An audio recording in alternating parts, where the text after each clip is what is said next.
What is up, party people?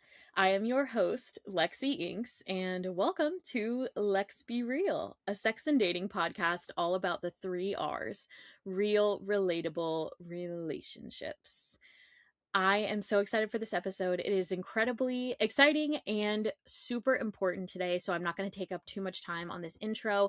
We are chatting all things abortion, access, and reproductive care in the Trump era, which, as we know, is ever changing and ebbing and flowing constantly, and things are very confusing right now. The landscape is very unstable for a lot of people and inaccessible. So we are definitely going to talk all things about resources and access, and we talked a lot about availability versus accessibility, which was something that really reframed a lot in my head, and I learned a lot from these two experts. They are two incredibly accomplished women at Power to Decide, which is an abortion organization that provides advocacy, awareness, information, resources. Like, I cannot say enough about these people. They are such an incredible group of people who really are just such huge advocates and who have done so much work in this space.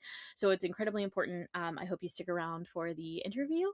And yeah, without further ado, let's get a few housekeeping things in order, and then let's just jump right in. So remember to follow me at Lexi Inks on Instagram, at Lexi Inks on TikTok, and that's where I post all the information and upcoming episode clips on both my Instagram and my TikTok. My website is lexiinks.com if you want any other information about my offerings or me and what I do and why I do it. And you can also follow my Substack, which has just launched its paid tier for more reported deep dives, like my journalistic writing and lots of educational, like service articles, things like that, that I don't necessarily publish on my free tier. That is Southern Jezebel. So southernjezebel.substack.com. So if you want updates on the podcast, or if you want to check out more of my sex ed and wellness content, follow my Instagram, follow my TikTok. You can subscribe on Substack, whether free or paid. And yeah, check out my website for any further details. And without further ado, let's get into the interview. So today I am so excited to have two incredibly special guests for this episode. We are talking about all things abortion care, reproductive care, and access in the Trump era, which, as most of us know, has changed a lot in the past few years and is a really important topic that a lot of people need to understand. We need to get more accurate information out there, and definitely resources that people can use. So today I'm so excited to introduce two very important people from Power to Decide, which is an incredible organization that works to provide information, education, advocacy, all about abortion care and reproductive rights access. So I'm going to start off first with Jolie Pritzker. Jolie Pritzker is a family nurse practitioner, and she spent her career talking all about sex and birth control, abortion, reproductive health. She's worked at different organizations like Planned Parenthood and various community health centers, and now she is the Senior Director of Healthcare at Power to Decide, which also, fun fact, is the organization that created abortionfinder.org and Bedsider, which are two of their kind of arms that provide those resources and access and education about reproductive health. And Jolie is also a contributing author to Contraceptive Technology. And she still finds time, I don't know how, but she's a superwoman apparently. She still finds time to see patients at a community clinic. So I'm so excited to have you here, Jolie. And I also need to introduce Monica Edwards. Monica Edwards is at Power to Decide the Senior Manager of Public Policy, and she has so much extensive experience with policy related to the federal work, related to state level work, all about reproductive justice. She has served as an If, When, How lawyering for reproductive justice, federal reproductive justice fellow, and she's worked at URGE, the Unite for Reproductive and Gender Equity, as the federal policy manager.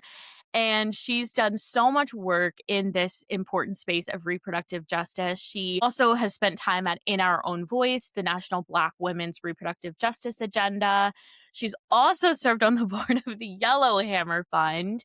And I am so excited to introduce both of these incredible people. They are such forces in the world of reproductive justice and access. So, without further ado, I'm going to start with Jolie. Can you give us a little bit of just an intro of like what inspired you to start working in this space and what is the most important thing that you would want people to know about reproductive justice and access? Thanks so much for having us. Excited to talk with you today. And I got started in the field of sexual and reproductive health as a health educator right out of college. I worked at a teen clinic where I did birth control counseling and pregnancy options counseling. And being totally honest, I had no idea that I was going to wind up becoming a healthcare provider. That was not on my radar at all. But I just loved talking with people about these kind of sensitive topics and like creating a space where people felt comfortable talking with me. And I worked with some amazing healthcare providers there, specifically nurse practitioners, and was like, hey, like this is something that I think I'd be interested in doing. And so that was the beginning of my journey. And now I am really excited. For the last year, I've been with Power to Decide. And part of what really inspired me to join the organization was that I think that increasingly access to information that people can make the best choices kind of for themselves about their bodies, about their lives is critically important. And especially with all the changes and all the uncertainty that's out there right now, it's increasingly important for people to have access to websites, to digital resources that help them get what they need for themselves. Absolutely. I could not agree more. And that's, I mean, that's incredible that in the past year you've done so much with Power to Decide. And even in the past year, things have changed still from 2022 in the post Roe world. Like things are constantly changing and shifting. So thank you for the work that you do. And I'm so excited to chat with you today, as well as Monica Edwards.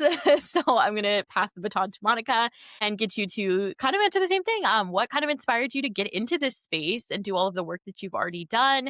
And what's like kind of the most important thing you want people to know? Yeah, I actually hilariously got into this space on accident. So I was graduating from law school and I needed a job, to be honest. And my mentor and professor, Richard Delgado, was just like, "Hey, I think you'd be really good for this like fellowship." And I was like, "Okay, cool." And so I did it, which is the If When How Lawyering for Reproductive Justice Fellowship, and it places you or can place you in either a federal organization that does policy work or a state organization. And so that's where I got placed at Urge and then ended up spending a lot of time at Urge. We love Urge. And so it was through the fellowship that I realized that, like, oh, wait, no, I think I want to do this full time. I get to talk about like abortion and contraception and like why people deserve access to reproductive health rights and justice all day. Sign me up. And so that's kind of how I ended up in this space. And I think just meeting a lot of great people along the way and working at a lot of great organizations like the ones you mentioned. It's really what has kept me in this space. Um, and something I think I want people to know, the landscape continues to shift every day, really every minute at this point. But to just know that to continue fighting and that like all people need and deserve access to health and information and care. And so similar to what Jolie said, one of the reasons, I enjoy working at Power to Decide is because I think information is an aspect of health rights and justice that people don't talk about as much, right? Like you can't even get to the care aspect if you don't have the information to get there. And so definitely something that I think is important that people should keep in mind. Yes, definitely. And correct information, especially when it comes to like the work that Power to Decide does at Bedsider too. I follow them on all their social media and now I've kind of connected with like a lot of people that work with your social media. And it is kind of insane the misinformation, not just about abortion, which is a whole other episode in itself of like misinformation and lack of true understanding of like what it is and the options and what it does, medically and otherwise. But even just birth control at a basic level, like the amount of misinformation that is out there about contraception is staggering. And it just continues to get worse in some ways. With I think this kind of wave of wellness influencer culture, in my opinion, which I'm sure you both can speak to. So I'm really, really excited to have you guys here because that in itself as a basic level is like kind of step one. And then it gets just, I think, even more of a bigger issue in the abortion sense as well. So yeah, information and access is key. When I will say that that since joining Power to Decide, even in, in this relatively short amount of time, the amount that we are focusing on misinformation in digital spaces, in the policy spaces, because it is just so pervasive everywhere. And thinking about like how do people want to be getting their information? What are things that help correct misinformation in ways that still center people's personal experiences?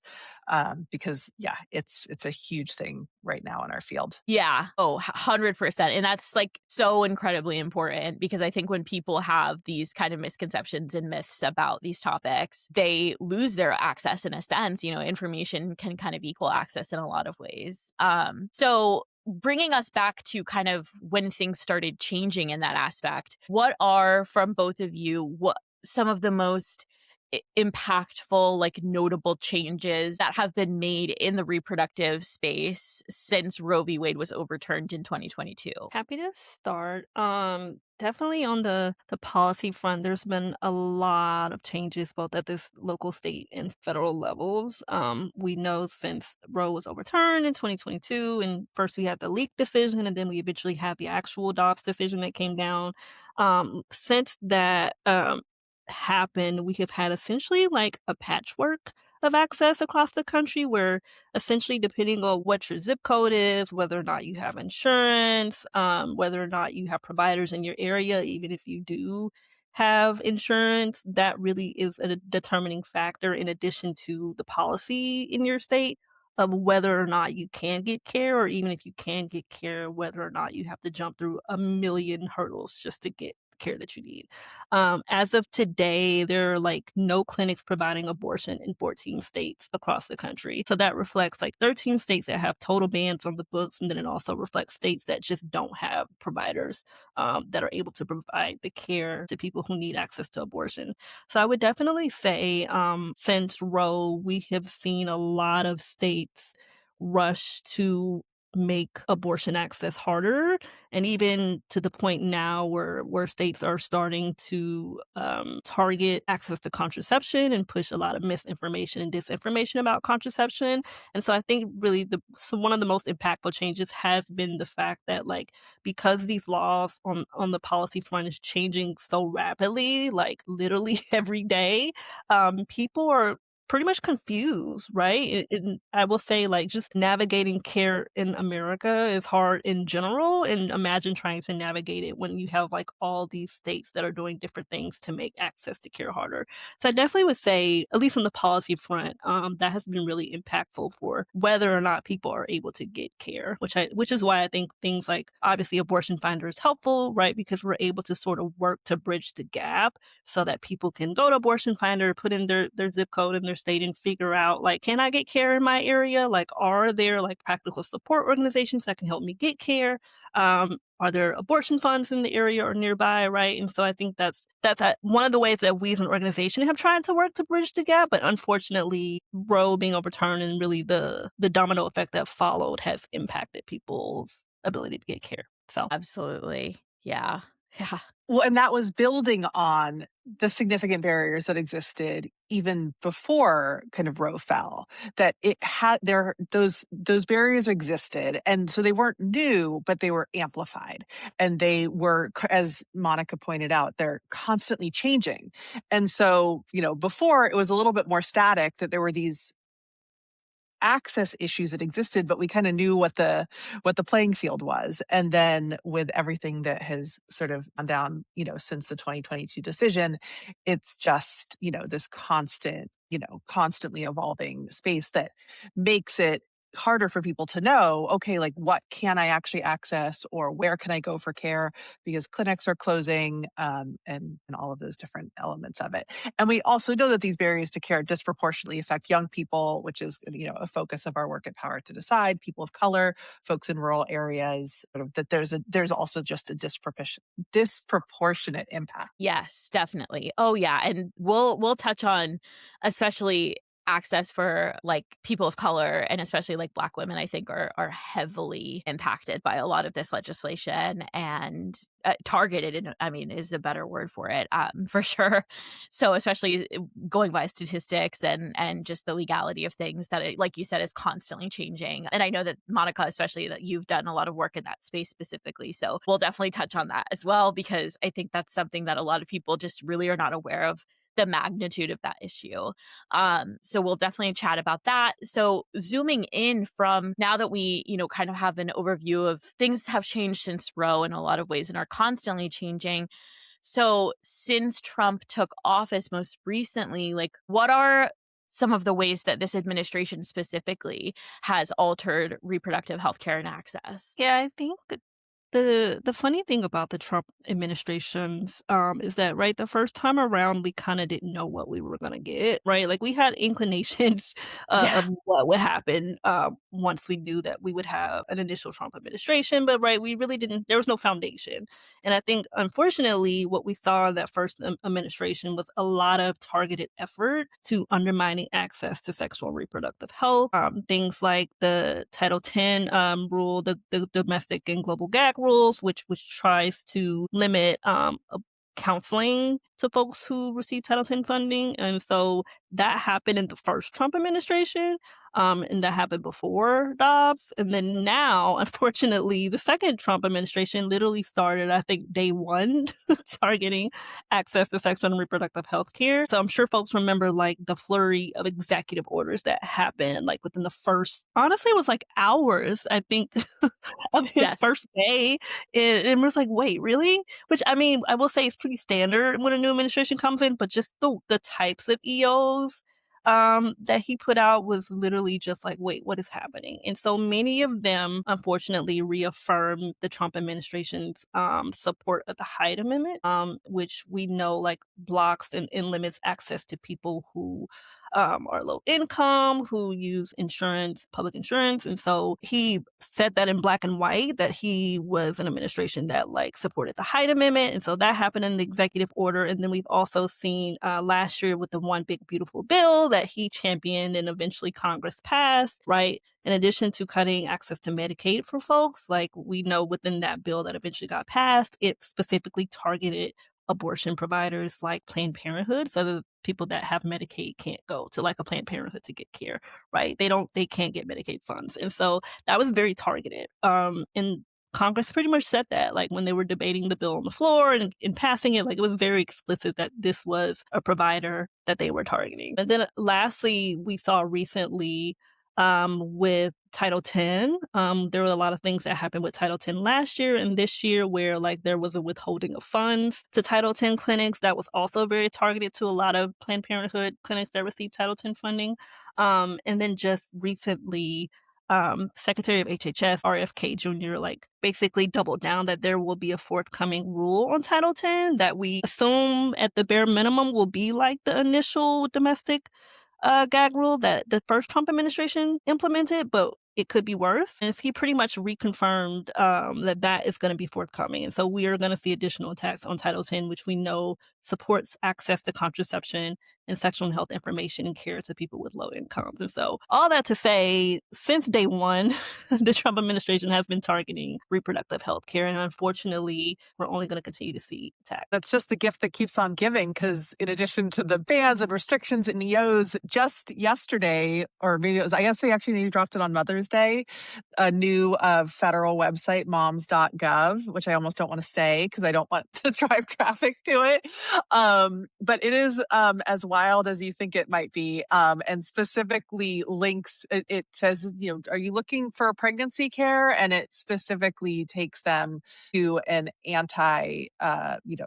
anti-abortion funded options line that pushes people towards pregnancy crisis centers. So every day is just a new gift from this administration. Yeah. And speaking of, I think that's a really good point that you bring up. Not a good thing that they're doing that, especially with that website. But what are some of the, speaking from a more of like a medical standpoint, what are some of the things that people should look out for when it comes to like a pregnancy crisis center, like that kind of thing? I think we would be remiss to not mention that those are predatory and something to look out for, especially in this day and age. And I think they're probably going to continue to get more widespread as we move toward this kind of like right wing Christian nationalist, like pro birth culture. What are some kind of immediate red flags that people, especially people who may be seeking reproductive health care or contraceptive care, can look out for when they need to find like a resource or a community clinic and like they're trying to figure out what's real and what's not? I think that's such an important sort of area to do more kind of public health education around this specifically.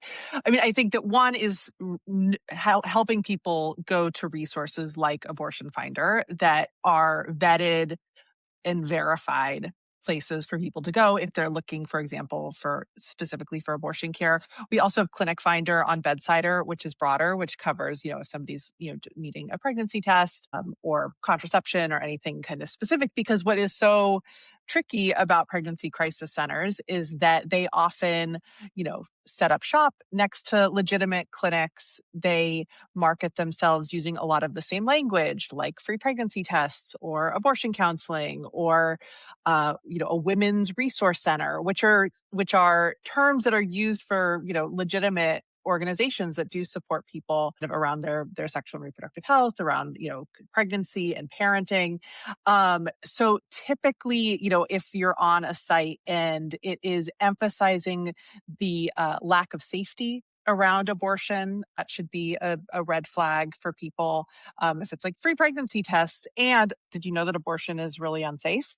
That should kind of raise some flags if they have other negative things about abortion, birth control, or condoms, or just are kind of sex negative in general, kind of more like risk focused. And if they also have any sort of religious affiliation that's associated with it, that can often be, something that should, make people look twice before going there for care. That's great for people to know. I think especially, when you're in that moment of, whether it's desperation or fear or just anxiety or lack of information, like in a lot of communities that we've realized that are, there's a reason behind that and there's definitely a targeted effort.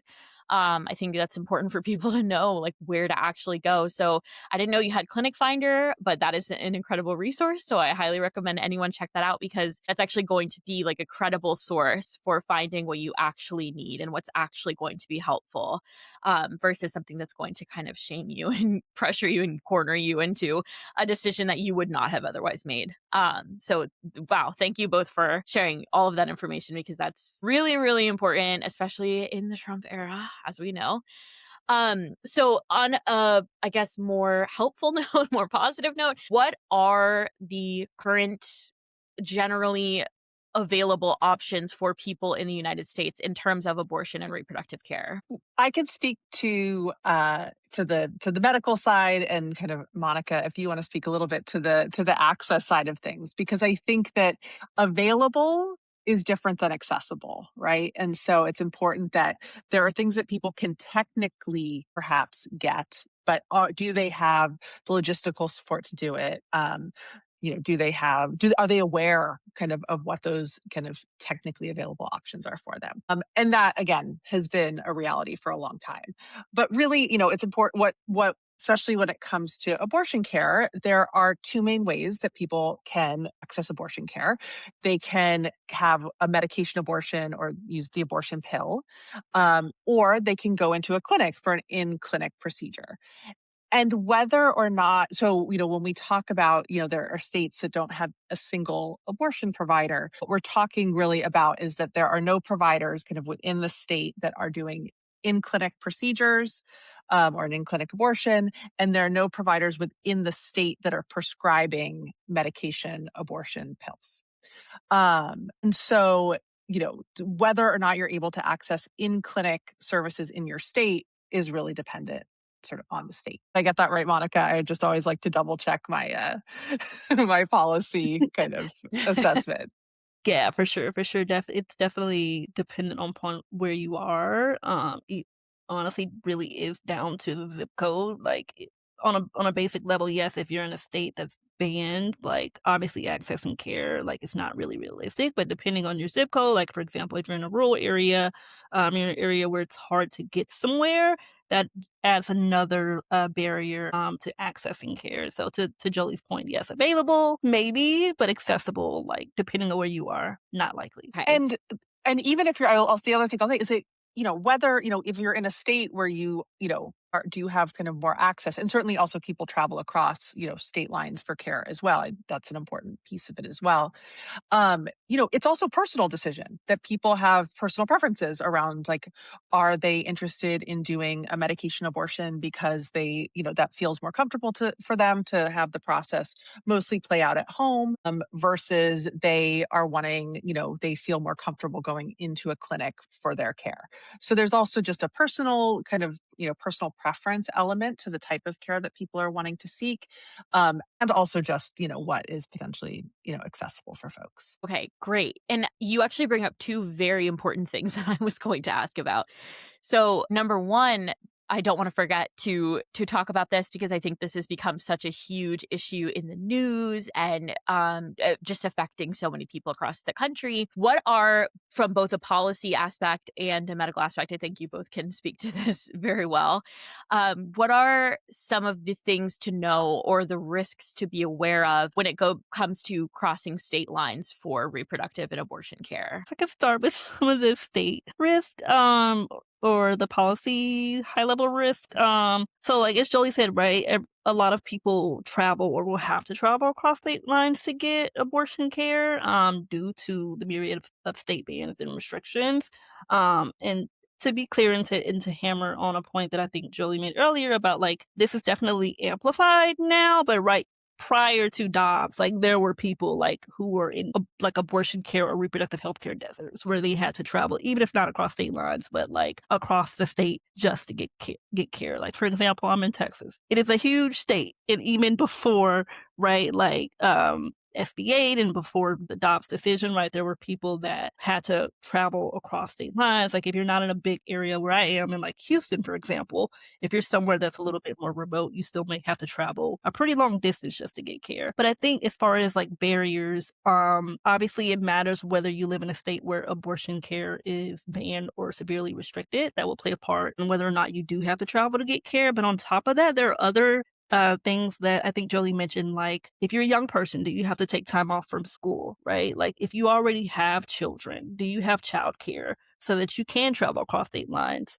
Do you have a proper documentation, right? Like there are a lot of people who don't have like driver's licenses. Can you drive across the state like physically to get the care that you need? On top of that, like we've seen a lot of unfortunate amplification of targeting of immigrants and specifically people of color, to be frank. And so with that, like also comes like an aspect of like, what is your status? And like legally you can travel across state lines, but like, are there fears and concerns about you traveling across state lines? Maybe due to your status, maybe you live in a mixed status household, right? Or maybe you just have a fear of having to encounter law enforcement, right? In which we know communities of colors have always had to deal with in this country. And so I think, you know, to go back to the point of like available or accessible, right? It can be available, like legally, technically, you can travel across state lines to get care if you need it. But practically, can that happen is very much dependent on a case by case basis, unfortunately, right? Which is a part of the reason why like Abortion Finder exists and Bedsider and Empowered to Decide is to kind of help bridge that gap. But to be clear, right, like we should not have to bridge that gap, right? Because no one should have to go through all these hoops to get care. You should not have to think about like, can I actually travel across the state or will I have to like encounter law enforcement? Like, why do like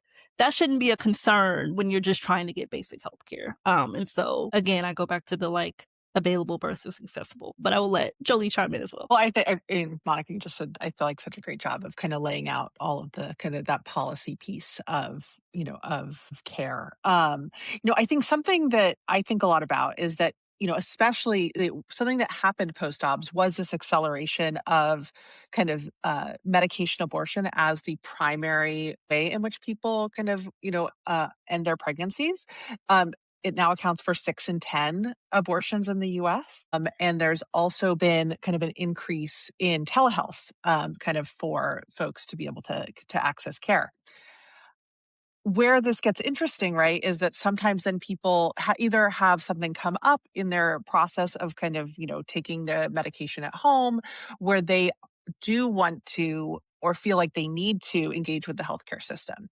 And something that I think is really important for folks to know is that from a medical perspective, somebody having a pregnancy end after taking like medication abortion pills, or somebody having a pregnancy end through a spontaneous miscarriage, something that just happened, from a medical perspective, are pretty much the same thing. And so when somebody is, it's something I wish more people knew, because that is, disclosing whether or not you've taken a medication to end a pregnancy, doesn't change like how you would treat what's happening if someone's having, worried about how much bleeding they're having. And so that's just something that kind of, in thinking about, kind of what's important for people to know about how to access care, that there are things that are really important. Like we always want to be as honest as possible with our, as a healthcare provider. I want folks to be as honest with me as they can be. And sometimes there are things that are relevant for your care. Like, I don't need to know that you had a turkey sandwich yesterday, like for lunch, to like, kind of give you the best possible care. And when it comes to pregnancy management, whether or not, somebody's, again, has taken kind of medication abortion pills or not, doesn't necessarily impact kind of how, I would necessarily be treating them as a healthcare provider. Okay, that's really that's really good to know kind of the situation from both ends. And I think that a lot of people don't know that about the medical side of it. Like, I think because, again, with everything changing so rapidly, so quickly, and state laws specifically being so confusing from state to state, I think a lot of people are like, oh, if I have a miscarriage, am I going to jail? If I get a medication abortion legally, am I going to, you know what I mean? Like, am I going to be accused of something? Or is a doctor, going to be legally allowed to do XYZ if I have complications during birth, or during pregnancy and they need to perform like a medically necessary abortion? Is that even allowed anymore? Like, I think that's the difficult part, at least from kind of a third party non-expert perspective in this area, is that it's like, you read all these headlines and you hear all these stories, and you kind of just, it's so difficult for people to know, especially like in a state by state basis, what is actually allowed at this very moment. Like, what do I have? Like you said, not only what is available to me, what is accessible to me? Because even if it's legally available, that doesn't mean that your state or your area is going to make it actually accessible to you in a lot of ways. So I'm so glad you guys are bringing up all these points. And again, there's so much more we can go into about access versus availability. And I think from both a medical and a policy perspective, like it's constantly ever changing. And I think that's why these conversations also need to be ever changing, and they also need to be consistent and constant too. I'll also add to on the like crossing state lines, another barrier to that I would say, and I really want to highlight is sorry, amplifying survivors, right? Like, we know there was research done, like, after Dobbs in 2022 in a lot of states where abortion is banned or it's hard to access, they actually saw an increase of reported incidents of intimate partner violence, right? And so with that, we know that, like, pregnancy can be some of the most dangerous times for people who are in, a situation of domestic or intimate partner violence, right? And so just imagine being someone who is going through that, navigating that while also needing access to sexual and reproductive health care. And like, if I am in an abusive relationship, how do I safely, both from a like law enforcement, legal perspective, get care, and also personally in a situation where like I am encountering violence every day or sporadically or whatever? How do I safely, as someone in this relationship, get access to care, right? How do I make an informed decision about getting abortion or not without having to face like violence and coercion from my partner, right? And that also happens not only just abortion, but just like contraception as well. Like we've seen that happen as well. So just also wanted to amplify that. Wow. One Yeah. One, Go Monica, ahead. what you just brought up made me think of a conversation that happened at a recent conference that I was at, where we were talking about how a lot of issues get covered actually in the media, and that, that there are, whether it's around kind of maternal like mortality and specifically, kind of, the inequities that exist there, whether it's about abortion access, whether it's about, kind of partner violence. Often we focus so heavily on the problem without pairing, like the coverage doesn't pair it with there being solutions, right? So for example, like if you're talking about reproductive coercion and kind of the barriers to that, are reporters are we also getting resources out there for people so it doesn't just feel hopeless? Because what can happen is that when people just read story after story like about like, Black women dying in childbirth, it perpetuates this narrative of inevitability when it is anything but inevitable. It is a systems level issue that there are solutions for, that people can kind of learn ways to advocate for themselves too, or around like abortion, for example. There's all, so much emphasis on the restrictions, and people have still been finding ways to access care. And how do we make sure that we're not like, and that's why I so appreciate this conversation today, because it's about talking about where are these like, where are the gaps? Where are these big areas where we're really, failing kind of collectively, like as a society around kind of supporting people in their reproductive and sexual health? And there are so many ways, both on local levels, on, broader kind of, with broader initiatives nationally, that are people doing their best to like help people still be able to access the care that they need. I want to give a quick shout out to like there's a partner organization in our space, Plan C, and when the most recent SCOTUS decision dropped, they were in all the comments reminding people that like misoprostol only medication abortion. Oh, actually, it was, sorry, not the SCOTUS decision. Monica, what court was it that put the initial Oh, the Fifth ban in Circuit? place? The Fifth Circuit. When the Fifth Circuit like decision dropped, they were in kind of all the comment section reminding people that misoprostol only telehealth, like, medication abortions will still be available. There will be no change to that. And I think that that type of communication is super important so that people don't just hear, I can't get a medication abortion anymore, which was not accurate. Was that this one medication that often goes together was potentially being impacted. Okay, yes, that brings up two great points. So number one, I'm so glad you said that, there's a lot of the reporting and information that we hear and see about abortion access and reproductive care, especially right now. It's a lot of like gloom and doom and fear. I would say sometimes even fear mongering in some of the stories that I've seen. Because I'm my home base is Jacksonville, Florida, and there was that story that not too long ago came out about one of the women who was giving birth in Jacksonville, Florida, and was kind of like, the court decided that she was going to have a mandatory C-section. And I think a lot of like stories like that, they're reporting around. I have a couple doctor friends who I talked to about that, and they were like, well, as a doctor, like I agree with that, in a lot of ways because of the safety for the mother and the baby and things like that. So there's a lot of like this reporting that kind of, I think, takes advantage of the moment that we're in, of the fear and the anxiety and like the ever shifting landscape, and kind of says like, oh, we're going to like sensationalize these stories so we can make people even more scared and then get clicks.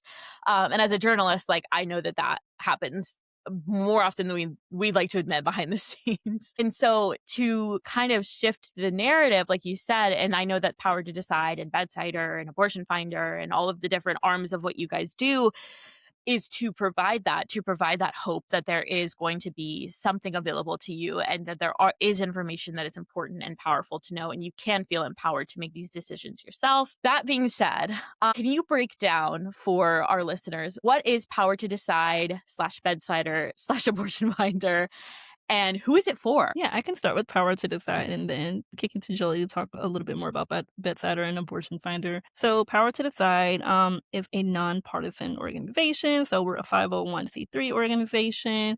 And so really our work, we do a lot of policy, obviously, because I'm here, a lot of public policy work. But we also do a lot of our work through our digital properties like Bedsider and Abortion Finder to expand access to trusted information and medically accurate information, right? To the point, again, that Jolie made earlier, like it's important to have access to information that is medically accurate, evidence-based, and that really meets people where they are, and meets people so that they can, like, have the information they need to make decisions about their body, including, like, if, when, and how, they decide to become a parent, so We're probably most well known for Bedsider, which is a website. We also have kind of social media platforms, mostly on Insta and TikTok, but I think we're on a few others too. And really, it's about kind of promoting access to trusted, resonant information about birth control and sexual health and relationship quality, because it's not just people don't use birth control in a vacuum, right? They're using it in the context of their broader lives. And it really, I think that's been a big shift for like the broader sexual and reproductive health field, that we used to be just really focused on like birth control, for example, but power to decide, we really move towards this model of reproductive well-being and recognizing that it's not just about whether someone's using contraception, it's about kind of where that fits into their kind of broader well-being. So that's kind of what we focus on Bedsider, so that people can get that trusted information, because we know when we do a lot, our research team does a lot of interviewing and surveying of young people, and that what we know is that people in general, but especially young folks, still want to get their information from healthcare providers. That even though they're getting most of their information off of social media, that they still are wanting those touch points with people who they perceive as being trusted messengers of information, and healthcare providers are one of them. So that's kind of, part of what we're doing over on Bedsider. And then Abortion Finder actually really developed kind of out of the Dobbs decision, and recognizing that there is a need for an to-date, accurate, resource for people to go to find both providers and also support resources in their state, so that they can access care that they need. And I'll give a shout out. We have some amazing digital fellows who join us every year, and they do the amazing work on both Abortion Finder and on Bedsider of calling like clinics, to make sure that our information is like, accurate, up to date, has all the things that someone might need to know to access care. So I just want to give them a little shout out, because they do, they're doing the tough work of making the calls every day, to make sure that the resources we have are the best they can be. Yeah, that's a lot of work. So that's Oh, awesome yeah. that you have all of those resources and all of those people working together in tandem for, a really, really important goal. And now that we are, kind of talking about, again, going back to that point of availability, and it's great to have that information accessible to know what's available to you. But when we talk about access, I do think, and I'm so glad that I have both of you here to speak to this, medically, policy wise, and, Monica has a lot of deep expertise as well in this space. When we talk about access to reproductive care, contraceptive care, abortion care, what is kind of the difference for like people of color and other marginalized communities, and what do you want to say to them? Like, what can we offer them as people who advocate for this? Like, what are we, what are some ways that we can help, or people listening to this, if they want to get involved and help make that change, especially for more marginalized communities who are targeted in their access to reproductive care? What's like the situation right now from your perspective, and yeah, what can we do about it? I would definitely say, again, to emphasize Jolie's point earlier, it's definitely the situation today is just a continuation and amplification of how things have always been, honestly, specifically for marginalized communities. Whether you're talking about women, whether you're talking about young people, whether you're talking about people with disabilities, trans folks, communities of color, specifically Black and Indigenous folks of color, right? Like access to sexual and reproductive health care, access to care, period, or even can go as far as to say access to just basic human rights in this country has always been lacking for those communities, like since the founding, and I'm doing air quotes, of this Yeah. country. What from obviously the history of slavery, the continuation of Jim Crow, like the sterilization of people with disabilities, the targeting of Latinas. Like I could continue and go on and on and on. Like our country has always made it a point to target communities of color. And so I think what we're seeing now again is just people starting to wake up to something that has always been there. And I think we are just seeing it amplified at this moment. And I think, again, to the point of why it's important to have things like Abortion Finder and Bedsider, like because we have social media, right, which can be a great thing. And also it can be, unfortunately, a way for a lot of mis and disinformation about abortion, contraception, sexual and reproductive health care, just the stigma of it all, like to really persist. And I think that that runs deep again in a lot of marginalized communities. And so I think now what I would say to I'll say our communities, what I would say to us is that continue fighting, right? And like we've always had to fight for things in this country, and obviously that's not fair, and we should not have to. And I do think when we really lean into frameworks like reproductive well-being and reproductive justice, right, we can get to a point where all of us have the tools and resources we need to make decisions about our bodies, about our reproductions, about our relationships in our communities. And so, unfortunately, it's a continuation of what has always been there, but right, like those are the same communities that have always fought, both for their communities and for people outside of it. And so, even though it's bleak, I don't have like this like doom and gloom perspective. I think communities, whether you're part of a historically marginalized community or not, I think we help each other and we keep each other safe. And so we will continue to do that even in the like most unimaginable circumstances. And resources again like Abortion Finder and Bedsider, but also like legal organizations like If When How, RJ or it's like Sister Song, for example, Spark Reproductive Justice Now, in Georgia, Yellowhammer Fund in Alabama, right? Like these are organizations that really do focus on marginalized communities. And so in addition to like obviously getting involved and learning more about our resources at Power to Decide, I would definitely recommend like learning more and getting involved with those legal and RJ organizations. So There's, as Monica mentioned, because this is not new, that also means that there are individuals, communities, organizations that have deep expertise in what it looks like to support people kind of in getting kind of what they need on kind of basic human rights levels. And that, I think that we sometimes like to look for the new shiny thing. But in this situation, it's good to look to the folks that have been doing this work, community organizing work, advocacy work and for a long time, and really kind of using that deep expertise to inform kind of where we go from here. Yeah, that's really great. Yeah, and definitely, yeah, uplifting those voices as well as honoring and listening to them, because I think that there's only so much a disenfranchised community can do before they need that megaphone put to them by people of privilege like myself and so many other communities that don't experience that disenfranchisement. So I think that's a really great point. And yeah, I'm sure, especially working in community health, I'm sure Jolie, you see it as well. Like, and one thing I want to point out, especially with this current situation in sociopolitical climate and around ICE, what I'm curious, what in particular, from both a medical and a policy standpoint, is the situation with like undocumented immigrants or people in different communities, like you said, that could have like mixed status households, things like that. Like what is the situation with, or is there any availability of like resources for those people in particular that are affected by like ICE's presence across the country, essentially? Well, on a practical level, like the clinic that I still go into and I see patients at, we had gotten a little bit stricter around telehealth, like that we wanted more people to be coming back into the clinic for lots of different reasons.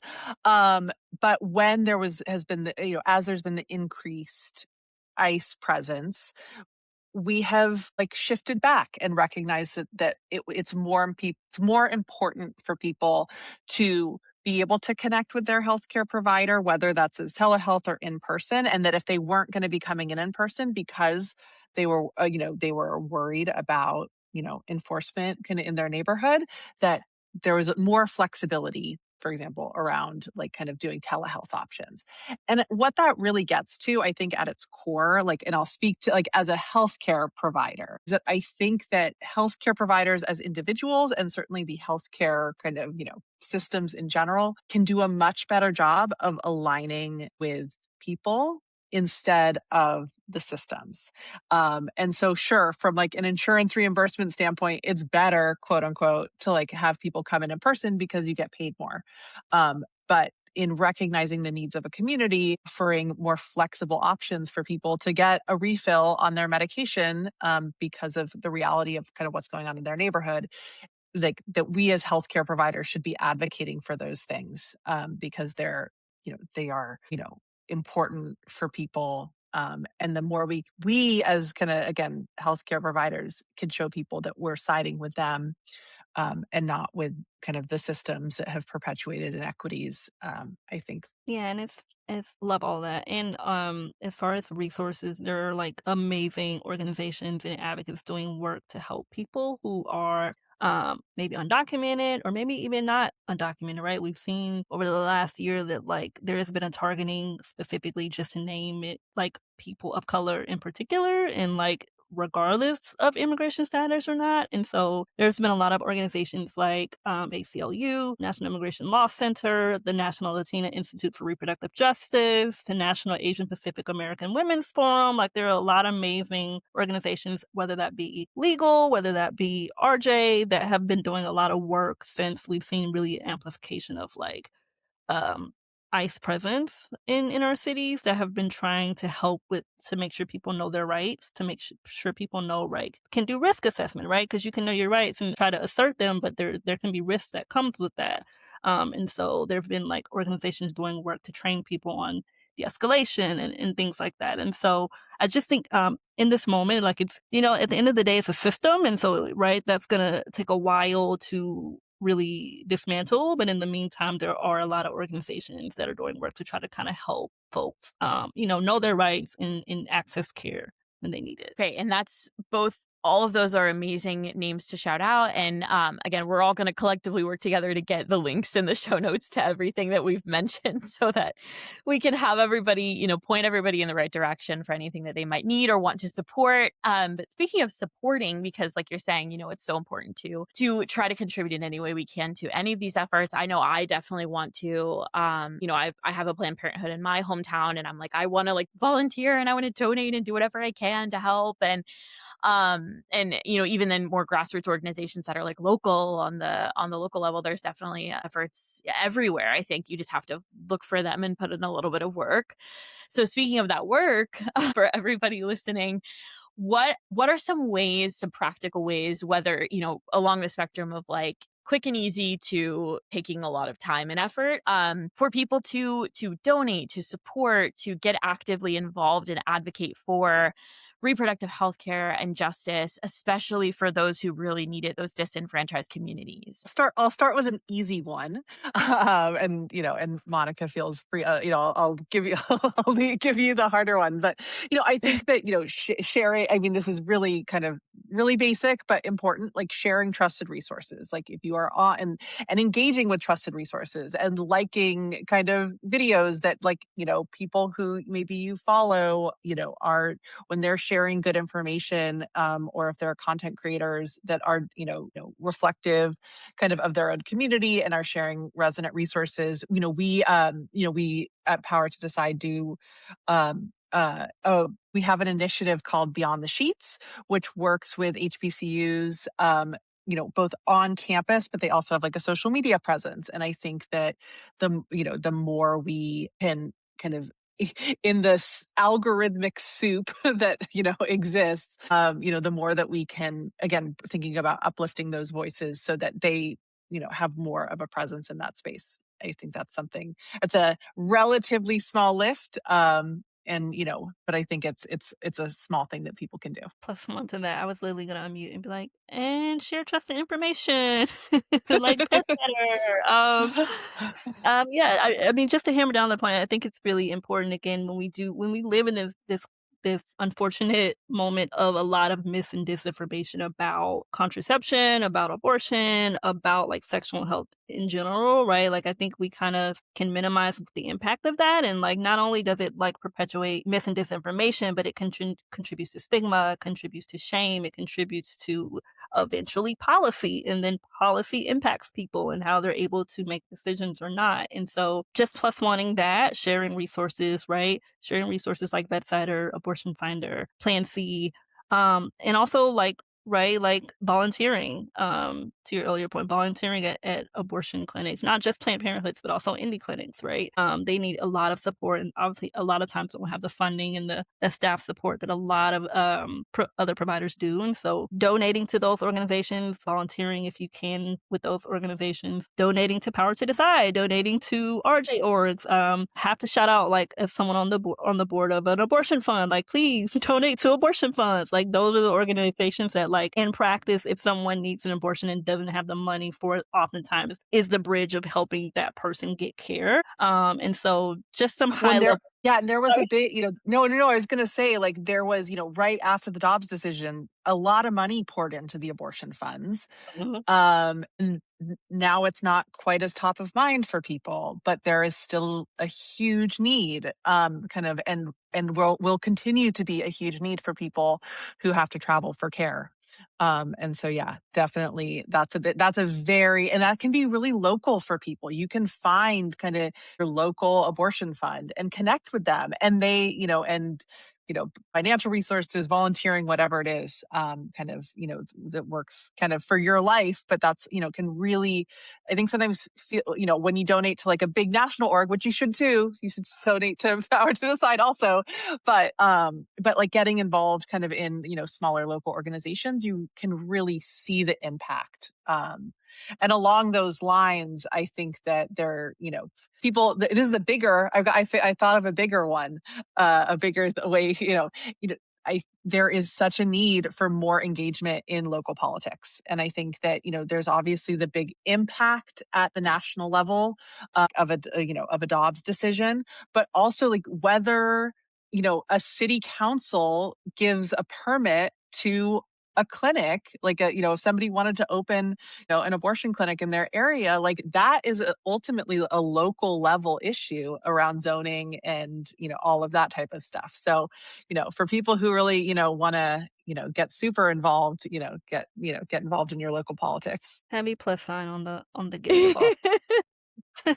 Yeah, and I think that's such a good point, and that's so important. Like the local politics thing, I laugh because my Jacksonville friends and family know that I'm always the first one to be like texting everyone I know, everyone I have a phone number for in the area code. And I'm like, you better be voting on our next city council election. I'm like, early voting ends tomorrow. Like, I'm like, because that's where I always say, like, it's so easy in this day and age to feel hopeless about, especially like federal policy and things at such a high level, especially in something like the Trump administration. It's really, really easy to kind of let that fear mongering get to you and like let all the things that are really affecting people kind of cloud your judgment and make you feel like there is no hope. But like you said, like the best way to see physically like the fruits of your labor in terms of advocacy and like social justice is at such a micro community level, like helping your neighbors, helping your city council, like running for city council if you feel like you can, or like voting for, canvassing, like local and state level politicians, like the local, like I'm such an active voter in Florida. It's so funny. And so, like the Jacksonville Period Pantry, I'm gonna shout out a couple local resources. They do such great work for like so many queer and trans people and like people who identify as women and like anyone with a period. Like they do so much work. There's so many different local grassroots organizations that provide like the morning after pill and things like that. And the Florida Access Network, they're a great. I mean, they're small, but they're mighty. And I get their emails all the time. I remember, and yeah, and I'm definitely guilty of being a person who, right at Roe v. Wade, especially being a journalist reporting on all of this. Like, yeah, I was like, let me go donate to the Florida Access Network right now. And of course, like, do I have a recurring donation going right now? No, but I should, you know what I mean? And so I think we all know that there are ways if you don't have the financial resources to donate, there are so many other ways that don't cost you money that may just cost a little bit of time or a little bit of focus or attention, or even just your algorithm, like 10 minutes of your daily doom scroll. Like just like you said, like go find real resources of people who are sharing important, helpful information. I think there's so many ways that we can help. And I think if we all work together to do it, I think it's going to start making a difference because the difference starts at the ground level. You can't build anything unless you build it from the ground up. And so I really do hope, I have to have hope. I think we all have to have hope that things are going to, they say the pendulum swings. I think eventually it'll swing the other way. And I think that we'll get there. And, I'm so glad that you guys have so much hope too. And it sounds like you are aware of so many resources that obviously I think now I finally am too. So that way there are people working toward the shared goal of getting information out there and make access more accessible. So yeah. Okay. Yeah. And is there let me think. So is there any other like specific resources that you recommend or like any key takeaways that if someone was listening to this and they only took away like one or two main things from this about what they have access to, what's available, what they can do, or where you see kind of the future of reproductive care going, like what would you want to say? I know that's a big question. I think a big takeaway, I think that I would love for people to walk away with is that there are still lots of potential ways to access care. And that might look different than how you used to access care. That might look different than how you thought you might access care. But that you know, using trusted resources, the context of abortion care, like Abortion Finder, can help connect you with what you need when you need it. Because, like you mentioned, it can seem really bleak. And we know that lots of people are still finding ways to get what they need. It's not enough, and we still have a lot of work to do. But that people are resilient and resourceful, and that hopefully we are one like small part of a much broader ecosystem that helps connect people with what they need. Heavy, heavy, heavy plus sign on that. I one of my favorite quotes and something I try to live by, which I mean can be hard. I am hopeful, but I mean I do have my pessimistic days. But one of the quotes I like to live by is I'm no longer accepting the things I cannot change. I'm changing the things that I cannot accept. By the amazing and visionary Angela Davis. And with that, I would say something I want people to take away is like, regardless of where you are, not only in the US, but in the world, like you are a human and you deserve human rights. Period, point blank. Full stop. Like stigma, shame, and politicians should not be in the healthcare room with you. They should not be at home with you making decisions about care or like bodily autonomy and right. And so as long as we continue to not accept the things that we don't like in this world, but continue to fight back, that is how we win. And so I feel like I'm just plussing everything Jolie just said. But I do believe we are resilient and that we can continue like hopefully getting to a world where reproductive well-being is a reality. Even all the thumbs up to what Monica just said. Yes, and I think I think that's so true, and I think if there's one thing about especially women in 2026, resilience is what we have to have. And so I think anyone who's affected by this legislation at large, I think resilience and teamwork and like community is so important. So I know that this is going to be incredibly helpful for people. And yeah, where also can we find you guys specifically? Like if there's any individual or personal work that you want to shout out or projects, or if there's like socials that you want us to follow, if people want to, follow for you for more information and advocacy, like where can we find you guys too? I was gonna amplify it prior to the side. I was like, we are on all the we're on all the social channels, Instagram, Twitter, because I still say Twitter, I don't say X, I refuse to. TikTok, like all the things. You can find like Power to the Side, Bedsider. You can find Abortion Finder on abortionfinder.org. Like all that is available. And then I would just say personally, I mean, I'm on Twitter and Instagram if folks want to follow. And specifically want to shout out Yellow Hammer Fund that I'm on the board of, and really encourage people to follow them and support their work because they're doing a lot of great work in the deep South that is definitely needed. People can find me either, I'm going to be really boring. You can find me on LinkedIn with my name. I am largely responsible for our bedsider providers, which is our more clinical focused content. And so if you use the contact us page on there, I'll see it. So you can also kind of find me that way. If, I always love to connect with people who are kind of, deeply passionate about this work too, especially kind of the intersection of it with kind of clinical care. So, feel free to reach out that way. Perfect. And yes, absolutely. Everybody, I will link all of the Power to Decide, Bedsider, Abortion Finder, and Clinic Finder links and everything you need to know, all those accounts and stuff in the show notes and in the description. And then again, we're going to work together to get all of the other, organizations and advocacy networks that we mentioned, because I think all of those are so important and super applicable to so many people. And yeah, I think this is really incredible. And I'm so thankful you guys took the time to chat with me and share all of this incredible information, especially in, like you said, just such a time when it's so easy to get down and really feel kind of hopeless about it. I think this is really important to make people recognize that there is hope and there's a future and we can all work towards it and get there faster. So thank you guys so much for chatting with me. I really appreciate it.